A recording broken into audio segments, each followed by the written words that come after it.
I'm trying to figure out where to start with these things, because I want to just, I'm going to start with this. Let's say we go through the cliff, rates go up on everyone. If the president and you guys were in the House, maybe you could do this. If there was a bill to lower taxes on everyone under 250, do you think the Republicans would be able to vote for it after January 1st because it would be a tax cut at that point?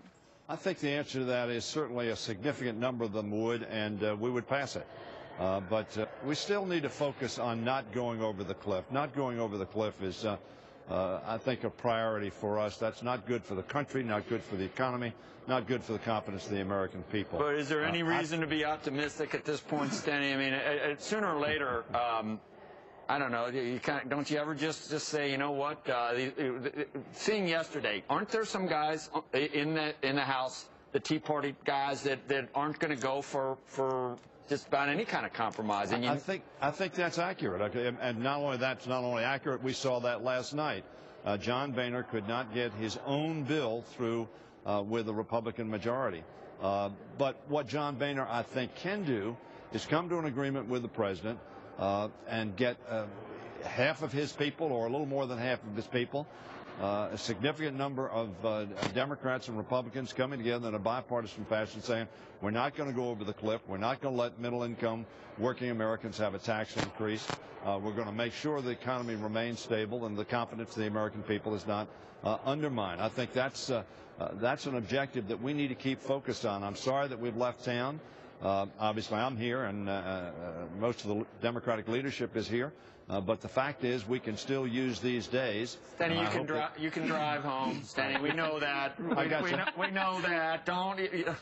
No, hold it. Nancy Pelosi can't drive home. I know. She's in California. I know. I got you. So she's got a big jet. Oh no, she doesn't have that anymore. No, she doesn't have that anymore. I know. I'm kidding. The family look, this is serious. I know it is. This is a serious matter, and John Boehner has to come to grips with the fact he can't do it in a partisan fashion through the House of Representatives. That was demonstrated very dramatically last night, and I'm glad it was demonstrated, because it ought to get the attention of Republicans and Democrats and the American people that if we're going to go forward, we have to do so on a bipartisan basis. The House of Representatives leadership has not been moving ahead on bipartisan basis, but America expects us to do that. We need to do that, and I've told John Boehner that the leader and I will work on getting sufficient number of Democrats to join with sufficient number of Republicans to pass a balanced bipartisan agreement that the president will sign, the Senate will pass.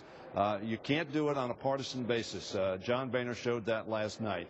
And just walking away and saying now it's up to the president and up to the Senate is not a helpful stance. We all are in this together. America expects us not to go over this cliff and to work together to avoid that, and we need to do that. Leader Hoyer, I saw the vote being pulled last night, and it kind of made me think, okay, this is bad news for the Republicans. It means they can't control their caucus, but it's also bad news for the White House and for everyone else in Washington, because it means all of the talk that we'd had to this point where Speaker Boehner was coming closer to some sort of a solution, it seemed like, with the president. We don't know if we can trust any of those deals at this point either. I mean, did you think that this is a worse situation, or make it much less likely that we get a deal before the end of the year? Actually, I hope the opposite is true, and let me tell you why I think that. I think that all along Mr. Boehner is saying, well, the White House won't compromise. The reality has been that Mr. Boehner has come back to his caucus, and obviously they would not support what we believe is a balanced deal. The president said at $400,000. I don't agree with that. I think the $250,000 is the appropriate figure now in January 2013. But whether I agree with that or not, the president was trying to get to a compromise. Boehner knew full well, if you can't get $1 million through, obviously, which we saw last night, 400,000 would have been impossible for him to get a majority of his 218. Understood. So now what John Boehner knows... Does it mean that John Boehner has to give up the leadership in order to do some sort of deal that you're talking about? No, I hope John Boehner doesn't give up the leadership. Frankly, I think John Boehner sincerely wants to get to a deal to avoid the cliff and understands it's got to be on a bipartisan basis. The problem John Boehner has is his conference has demonstrated for the last 2 years, not just last night, that they're not too interested in bipartisanship, and that's unfortunate. Is there somebody else in the party beyond Boehner that could do this better, that has either some leadership skill or relationships or something to make this negotiation work? Look, I don't want to speculate on whether there's somebody in their party to do that. I think John Boehner can do it if he comes to grips with the fact that he's going to have to take less than 218 in his party, in other words, less than a majority of majority, or perhaps just a slight majority of the majority, work with the president, work with Democrats in the House of Representatives and in the United States Senate, and get this done. We've had an election. A majority still is in the Senate. Newt Gingrich said some years ago in 1998, look, perfectionist caucus, meaning his Republican hardliners, the American people have elected a Democratic president, in that case Bill Clinton, Democrats and Republicans in the Senate who don't agree with us, and the American people expect us to make this government work. They still expect that, and I think John Boehner has now demonstrated in his own party that the only way he can do it, and the only way we can do it, is in a bipartisan basis. What do you think he's going to say at 10? So you have any idea, any indication? I have no idea. I have, last night he said, well, now the responsibility is on somebody else. That's not true. He's still the Speaker of the House in this Congress. He has a responsibility. I have a responsibility. We all have a responsibility. The President has a responsibility, and Republicans and Democrats in the Senate have a responsibility. We should not go over the cliff. We should not raise taxes. We should not disrupt this economy. We need to move forward in a bipartisan way. Leader Hoyer, you and I met about a year ago during the whole joint super committee, select committee process, and you were, earnestly concerned about entitlements and the growth of debt over time. Do you think we were making serious progress during these negotiations on that front? And is your side of the aisle actually prepared to do what you think we need to do in order to stabilize debt for your grandchildren, as you put it? Both Leader Pelosi and I have said the President will sign off on a deal and Boehner will sign off on a deal. We will work with John Boehner to get the votes in the House of Representatives to make sure that passes. It will have some things in there that Democrats won't like. It'll have some things in there Republicans won't like, and frankly, they'll have things in there that one segment of America or the other doesn't like. But I think that all of us will get confidence, and we'll see an economy that will be stimulated and will grow as a result of an agreement. I think that's our objective. So the answer to your question is, yes, I'm still prepared to do that. Unfortunately, let me tell you what I think happened on the super committee. I'm not supposed to call it that, by the way. Just go back to select committee. Okay, the select committee. Wasn't that super? It was not that super. But let me tell you what I think the problem there was that we can't let happen.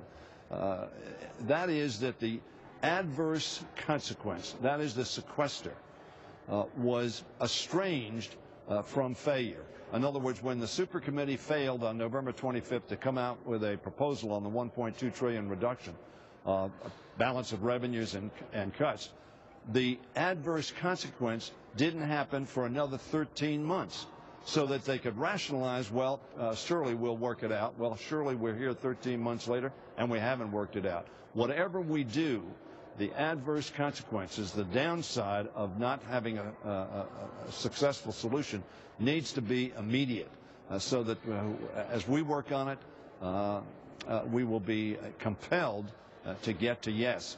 Unfortunately, I say unfortunately, I don't believe that. I think the failure last night hopefully will educate the American people and give Boehner the opportunity to say, look, as Newt Gingrich did in 1998, America expects us to work together successfully. Let's say that the president gave some more. Let's say he goes, we want to do something bipartisan. He gives a little more on spending. And then let's say he goes to 500. I know you don't like it. Would you support it? If you could get the House on board, they said, okay, I'll do this because there's more spending, and we'll go 500 up to 39.6. Would you be okay with that? Or are you going to stick to 39.6? Because you can have 39.6 January 1st. That's why I wonder, you can definitely get it January 1st and then lower everything else. That might be a better path for you, if that's what. Or would you go to 500? Let me say, I'm prepared to support, as I've said, a balanced, fiscally effective solution. Now, whether it's at 500 or 400 or 250 is my figure. Guys would do, and you know how hard it's going to be to get these other guys to do it. So it'd have to be something with more spending. I mean, it sounds like we're talking about windmills, chasing windmills. Look, I think we have a Bowles-Simpson. Nobody is for all the specifics of Bowles-Simpson, but Bowles-Simpson has given us the model of how you need to get to where we need to go. I think you said you would go for 500, so we got the answer to that is correct. The answer, well, yes, but I'm not for 500. But I know, but you could go. This is an area of. In the Congress, you have differences of opinion. Yep. Americans understand that democracy is compromised. Democracy is coming together and trying to make compatible different points of view. Maybe we can still do it. So 500 is not mine, but what you saw last night was 0 is the answer to a large number of Republicans, which is why John Boehner couldn't get any kind of consensus. We need to get to consensus. All right. Leader Hoyer, thanks. Appreciate it. You bet. Okay, see you later.